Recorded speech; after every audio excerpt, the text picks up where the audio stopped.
Bonjour à tous. Aujourd'hui, nous évoquons la question de la relation bien connue entre la belle-fille et la belle-mère. Premier point, dans le couple, l'attente de l'homme et de la femme n'est pas la même. La femme est, de ce fait, sans rentrer dans les détails, beaucoup plus préoccupée que l'homme par le fonctionnement en fait du couple. Elle est beaucoup plus attentive à ce qui se passe dans le couple, beaucoup plus inquiète aussi finalement. Et donc, c'est elle qui, le plus souvent, sonne l'alerte, même si, en arrière-plan, l'homme fait ce qu'il faut pour dégrader éventuellement la situation. Deuxième point, ce que je vais dire là ne va pas satisfaire tout le monde, mais tant pis, il faut bien que je le dise. Dans ce couple, tout se passe comme si la femme était finalement éternellement insatisfaite.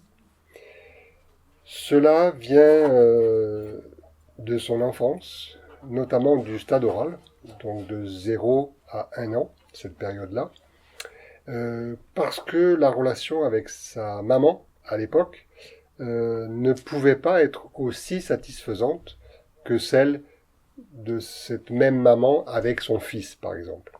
Et donc, il y a un besoin récurrent, on va dire, pour faire simple, de reconnaissance.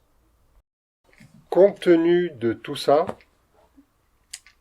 ce qu'il faut dire, c'est que le couple fonctionne comme un mini-groupe, en fait, avec toutes les règles, finalement, du fonctionnement habituel de tout groupe plus important.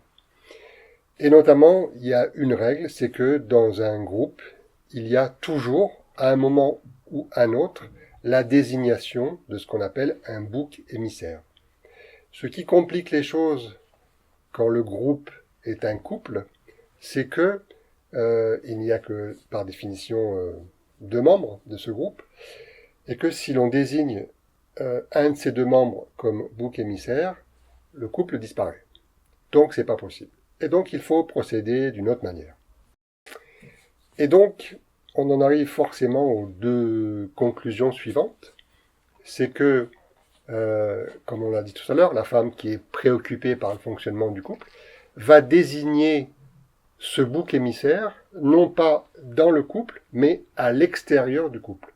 Et la personne la plus appropriée pour recevoir ça, il se trouve que c'est la belle-mère, d'autant plus que cette femme euh, dont on a parlé à propos de son enfance tout à l'heure, a une forme de ressentiment finalement permanent contre sa mère, à elle, et contre finalement la mère de son mari, qui est une image maternelle également.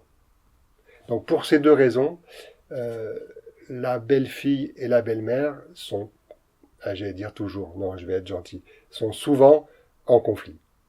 Merci à tous, à bientôt.